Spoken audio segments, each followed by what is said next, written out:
Hey guys, Aqua here, and I got a new look. Do you like it? It's very simple, it's very basic, it's very 5-year-old drawing-esque, it's very...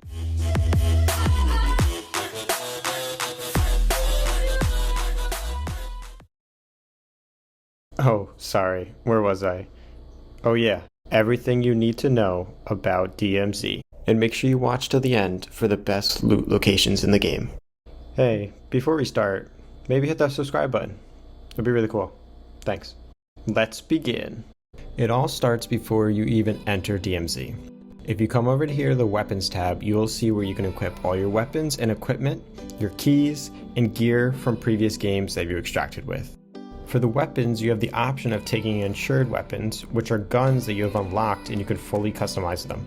Insured weapons are guns that if you die with them in game, you don't lose forever, but instead, you get a 2-hour timer till you can use it again.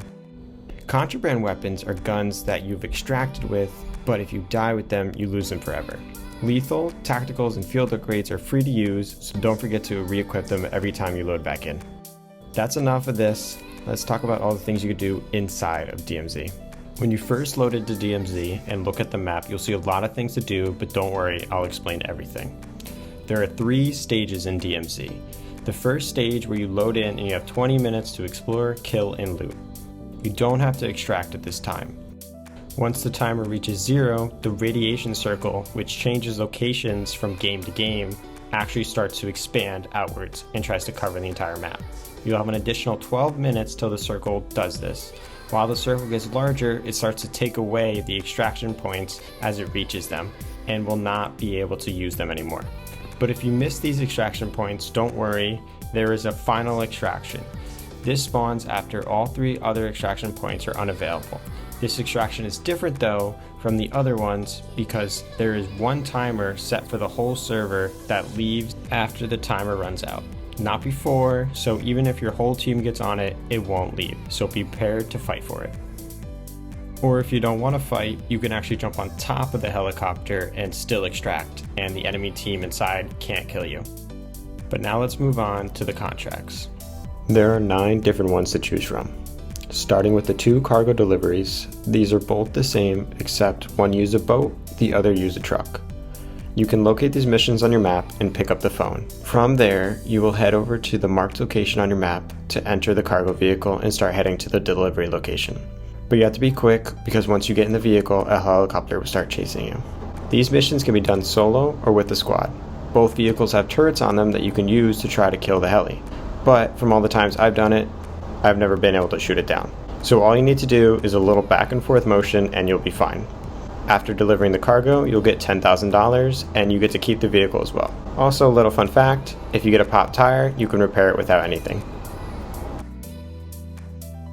For the Hunt Squad contract, the name says it all. I would recommend you have a squad for this. Once you pick up the phone, it will mark a radius of where the closest team is to you and you'll have 5 minutes to go and kill them. But be aware, the other team you're hunting will know that they're being hunted and they can see how far away you are from them. If you do kill the team, you will get $3,500 and the spoils of victories from your kills. Eliminate HVT contract is pretty simple. Grab the phone and head over to the high value targets location and kill all the enemies.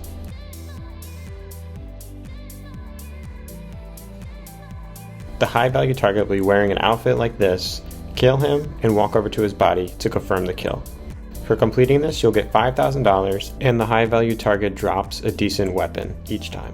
This is a great contract because of the bonus option you get with it. For the hostage rescue contract, you head over to the mission building, but once you open the door, a timer will start for how long you have to clear the building and find the hostage. Once you find the hostage, you have to defuse the device and pick them up. Now for the bonus. Once you start carrying the hostage, an extraction point will spawn near you. From here, you put the hostage down on the helicopter, and you have the choice of leaving with the helicopter or staying and grinding some more. This is a really good option for when you have a lot of loot and don't want to go to one of the 3 public extractions. After you put the hostage on the helicopter floor, you will receive $5,000 for the mission. This is one of the best early game missions. It's the fastest one to complete, rewarding you with only $3,500, but you get a lot more from inside of the contract. Once you grab the phone, it will take you to the location of a toolbox that has Geiger counters inside. Grab one and use it to find the hidden stashes. There will be 2 of them to find, and they will be marked in areas shown on your map. These give decent money, and the nuclear rods sell for 10k each, so make sure you grab them. The best way of making a lot of money is destroy supplies contracts. In this mission, they have you clear 2 groups of enemies guarding bomb locations, but be careful, they will be armored. Once you plant a charge, you'll hear the announcer say you could stay and defend or move on to the next objective. Move on. There is no point in staying, a lot more enemies will come, and they cannot defuse the charge, so there's no point of waiting for it to detonate.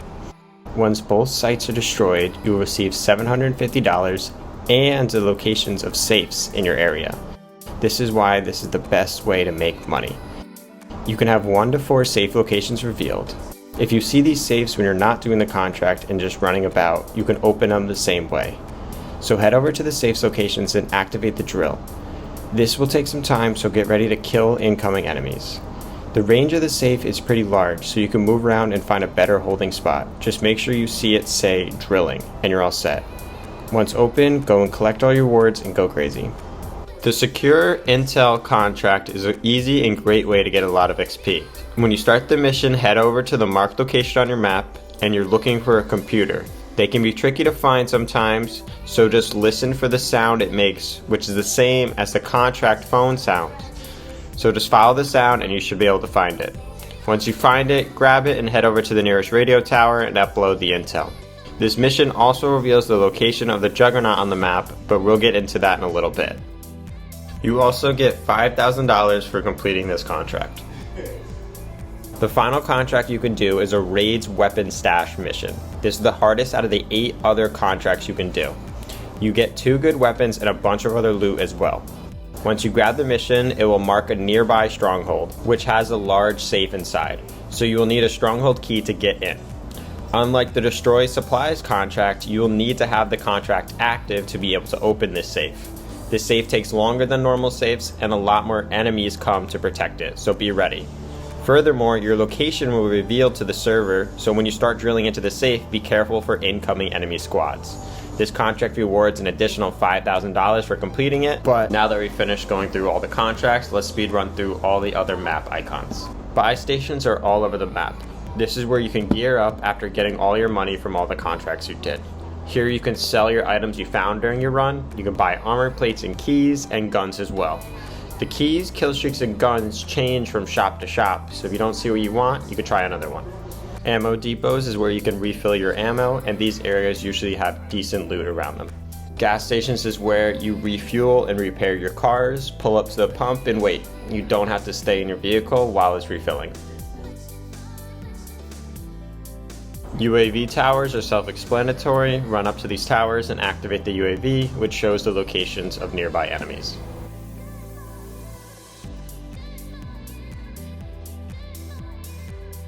SAM sites have a little more to them. Clear the enemies guarding the SAM site and capture it. Once captured, wait for the supply plane to fly nearby and watch as your SAM site shoots it down. Once the plane is destroyed, a crate will fall from it. Head over to it and collect your reward. On the map, there are 2 zones that spawn, the weapon crate zone and the radiation zone. Both of these zones have hard enemies inside. The radiation zone has a chemist which drops the M13. And the weapon crate zone has a juggernaut that drops the weapon crate. For the weapon crate, you need to extract with it 7 different times to get all the rewards. Your whole squad will get the reward, so it doesn't matter who holds it. But once you grab it, your location will be shown on the map, so I would highly recommend you extract as soon as possible. Now for the fortresses. There are 14 in total and 3 different difficulties. Tier 1 is strongholds, which spawn all over the map and change locations from game to game. These require a stronghold keycard to get into. The Tier 3 difficulties are shown by a star in the top right corner of the location's icon. Tier 2 and 3 change from game to game, so pay attention to this icon. Tier 3 locations have more and harder enemies, but slightly better loot. Control Tower, Warehouse, Resort, Post Office, Police Academy, Art Museum, US Embassy all require keys to enter. The shopping center requires a key to enter, but if you climb to the roof, you can get in without using a key. Oil tunnels, terminal, underground, shipping bridge tower, and upper caverns do not require a key to loot, and they have more loot usually than the locked locations. The top 3 loot locations to go to is terminal, undergrounds, and upper caverns, with terminal being the best, and here's the route to use.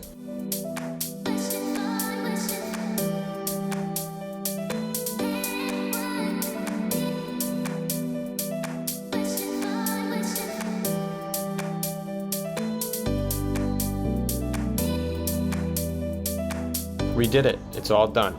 Everything you need to know about DMZ to survive like a pro. And I just want to say thank you for making it this far in the video. It means a lot. This video was a lot of fun to make, and I put a lot more effort into it, and I think it's way better than my last one. So thank you again. Peace.